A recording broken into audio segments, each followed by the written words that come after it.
बंगाल, केरल, पुडुचेरी, असम और तमिलनाडु 5 राज्यों में जनता ने अपना फैसला सुना दिया और इस फैसले से कोई खुश है तो कोई मायूस। पर अगर राजनीति के लिहाज से देखें तो इन 5 राज्यों के नतीजे कांग्रेस के लिए किसी बुरे सपने से कम नहीं हैं। ऐसा इसलिए क्योंकि 5 राज्यों में से अगर केरल को अलग कर दें तो बाकी सब में कांग्रेस का स्ट्राइक रेट चिंताजनक है।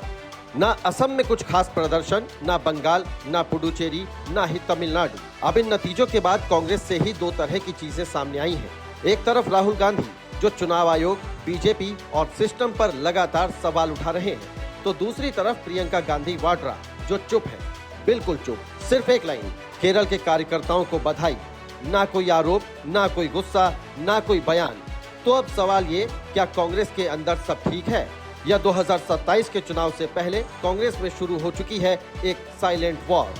दरअसल चुनाव हारना बड़ी बात नहीं है, हर पार्टी हारती है, लेकिन असली कहानी हार के बाद शुरू होती है। जब 5 राज्यों के नतीजे आए, कांग्रेस कहां खड़ी थी?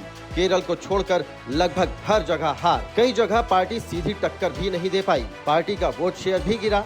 अब यहाँ से 2 रास्ते होते हैं, या तो अपनी गलती मान ली जाए या बाहरी कारण ढूंढा जाए।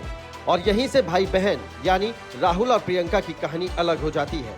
राहुल गांधी का पूरा रिएक्शन अगर एक लाइन में समझे तो हार हमारी नहीं, सिस्टम की है। उन्होंने क्या किया? चुनाव आयोग पर सवाल, बीजेपी पर आरोप, मिली भगत की बात। अब सवाल उठता है कि आखिर ऐसा क्यों? क्या ये सिर्फ चुनाव हारने के बाद का रिएक्शन है या फिर कुछ और? असल में राहुल गांधी बीजेपी पर आरोप के जरिए ये दिखाने की कोशिश में हैं कि हम हारे नहीं हैं, बल्कि हमें हराया गया है। अगर राहुल ये कह दें कि हम हार गए तो इससे ये मैसेज जाएगा कि वो कमजोर हो गए हैं, लेकिन राहुल ये कह रहे हैं कि हमें हराया गया। असल में राहुल के इस बयान के पीछे उनकी एक सोच है। कांग्रेस का एक कोर सपोर्टर बेस है, अगर वो ये मान ले कि पार्टी कमजोर है तो वोट छूट जाएगा, इसलिए नैरेटिव दिया जाता है लड़ाई अभी खत्म नहीं हुई है। राहुल खुद को सिर्फ एक नेता नहीं बल्कि सिस्टम को चुनौती देने वाले चेहरे के तौर पर दिखाना चाहते हैं, लेकिन यही एक रिस्क भी है। अगर आप बार बार बाहर को दोष देते हो तो लोग पूछते हैं अपनी गलती कब मानोगे।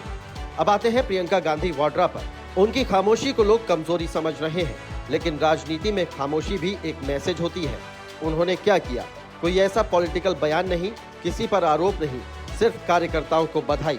आखिर प्रियंका ने ऐसा क्यों किया? क्योंकि प्रियंका जानती हैं कि कांग्रेस की सबसे बड़ी समस्या ईवीएम नहीं बल्कि संगठन है, पार्टी के अंदर की चीजें हैं। प्रियंका ये जानती है कि बंगाल के बाद अब यूपी की बारी है। यूपी में अगर कांग्रेस को अच्छा प्रदर्शन करना है तो इसके लिए यहाँ कांग्रेस को फिर से खड़ा होना होगा, और संगठन को खड़ा करने के लिए, संगठन में मजबूती के लिए बहुत सीरियस होकर बूथ लेवल से शुरुआत करनी होगी। अगर पिछला वक्त पलट कर देखें तो 2024 के लोकसभा चुनावों में प्रियंका ने यूपी पर फोकस किया था। उन्होंने उत्तर प्रदेश में दौरे भी किए थे और इसका असर नतीजों में भी दिखा था। कांग्रेस ने यूपी में 6 सीटों पर जीत दर्ज की थी। ये 2019 से काफी अच्छा प्रदर्शन था, क्योंकि 2019 में कांग्रेस यूपी में सिर्फ 1 सीट रायबरेली पर जीत हासिल कर पाई थी। एक तरफ राहुल गांधी हैं जो सिस्टम वाला नैरेटिव गढ़ने की कोशिश कर रहे हैं, तो दूसरी तरफ है प्रियंका गांधी। कुल मिलाकर एक ही पार्टी के अंदर 2 तरह की पॉलिटिकल सोच है। अब सवाल है कि आखिर भाई बहन की सोच में इतना अंतर क्यों? भाई बहन की राहें जुदा क्यों हैं? आगे उत्तर प्रदेश का चुनाव है। अगर एक ही पार्टी के अंदर भाई और बहन की राहें जुदा हुई तो क्या इसका असर आगे चुनाव के वक्त भी दिखेगा?